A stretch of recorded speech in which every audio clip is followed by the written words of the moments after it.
সুচিত্রা সেন হতাম, আশাপূর্ণা দেবী, লতা মঙ্গেশকর, নিজের পক্ষের আনুমণ্ডল তো হতেই পারতাম। এগুলো বন্ধ করুন আপনারা, কেমন? নিজেরা কেরিয়ার ওরিয়েন্টেড হন, চাকরি বাকরি করুন। ডেস্টিনি বিয়ে হতে পারে না।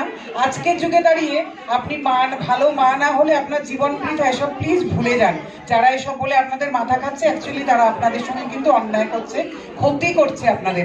আর কিছু উঁচুটে কাকিমা টাইপের লোক আছে জানেন তো, নিজেদের কিছু হয়নি তাই আপনাদের কিছু হোক এটাও চাইছে না। আপনাদের বোঝাতে চাইছে ওরা জীবনটা শেষ হয়েছে আর আপনাদেরটা শেষ হোক।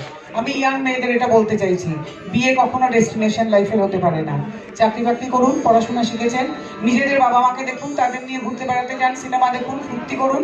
তারপরে কাউকে যদি মনে হয় জীবনে কম্পানিয়নশিপের জন্য, নিশ্চয়ই বিয়ে করুন।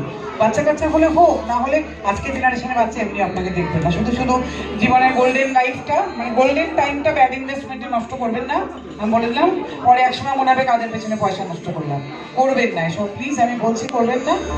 নিজেদের জীবন নিজেরা নিজেদের মতন বুঝে খরচা করুন। ছেলেদের বলে লাভ নেই, ছেলেরা চাকরি পেলে বিয়ের জন্য পাগল। কারণ আমি আমার 9 বছরের কাজের অভিজ্ঞতায় আমায় শিখিয়ে যে ছেলেরা বিয়ে করার জন্য এখনো পাগল। আমি ছেলেদের জন্য বলা ছেড়ে দিয়েছি, ওরা বিয়ে করুক, বিয়ে করে আমার কাছে আসতে হবে, এর বাইরে তো অন্য কোনো ডেস্টিনেশন নেই। যাই হোক, এবার কিন্তু আমি মেয়েদেরকে বারবার এটা বোঝাতে চাইছি, কারণ সেটার আরেকটা সুবিধাও আছে।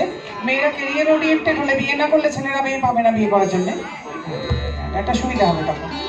তো এবার এটা মানে ওটার সঙ্গে এটা আমি এই জন্য সাহায্য পেলাম। দেখুন, তাহলে শিক্ষা কর্মসংস্থান কিন্তু স্বপ্ন আটকাতে পারে না, মানে সিমরানেরটা কিন্তু আটকাতে পারেনি।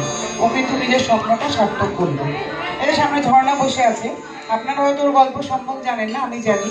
ওর স্বপ্ন কিন্তু আটকানো যায়নি।